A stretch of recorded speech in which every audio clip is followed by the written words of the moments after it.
Hey everybody, Jason here from Ghostbusters News, and earlier today I was fortunate enough to join fellow content creators from within the Ghostbusters community taking part in a roundtable discussion with Hasbro. And what did we talk about? Well, obviously their current 2-in-the-box HasLab campaign comprised of both a ghost trap and a PKE meter. Now, kicking off the discussion, I had the opportunity to ask if either of these toy props, they were being designed with makers in mind, allowing for easy modification. And while Hasbro, they would never recommend consumers modify either toy, it's more than apparent that they're keeping fans in mind, assuring that both are being made with the same fan-focused appeal as the Proton Pack HasLab. This was followed by confirmation of several metal pieces found on the ghost trap and its connected pedal, including the trap's front and side plates, attachment screws, switches, the relay plate, the tethered XLR cable, and the V-hook. And for what it's worth, the wheels, they are made of die-cast, being said to roll like butter.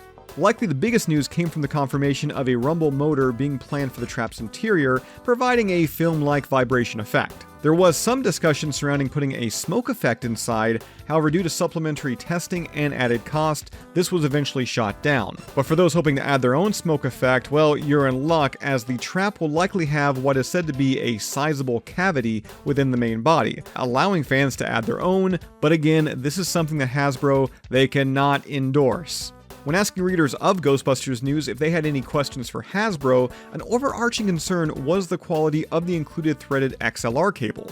We were told it fits nice and secure to both the trap and pedal, and that it is not hollow or a toy fabrication. This means that for those hoping to pose for photos holding the trap up by the cable, while not the ideal way to handle it, it will likely be doable, having no adverse effect.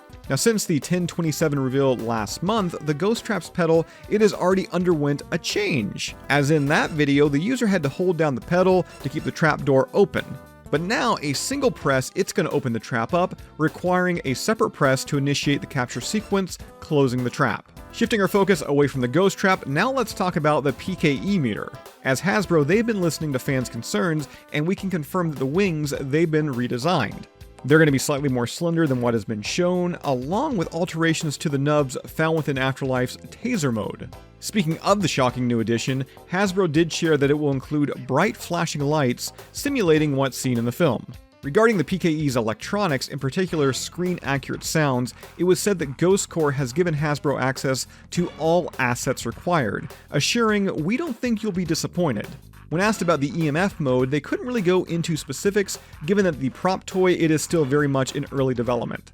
For those who've yet to fund the 2-in-the-box HasLab, you have until December 11th to do so, exclusively through HasbroPulse.com. Like other HasLabs, the Ghost Trap and PK, they will only be available as part of this limited time crowdfunding campaign and will not be sold in stores. So if you want to grab these at the price point of $299.99, be sure to get your order in today. Expected shipping ETA is Q4 of 2024. With that said, that's all I've got for you for this one. As always, subscribe. If you'd like to join up with Ghostbusters News, check out our Patreon page. A link to that is down below in this video's description, and we'll see you right back here next time.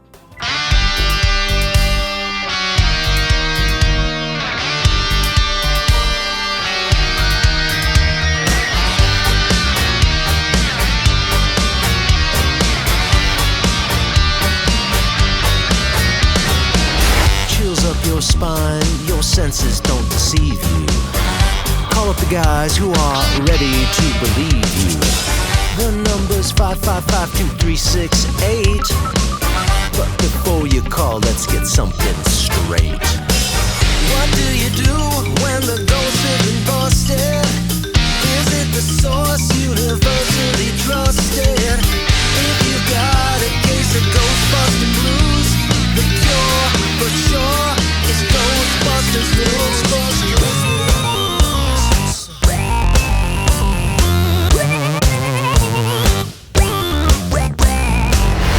Jason's the guy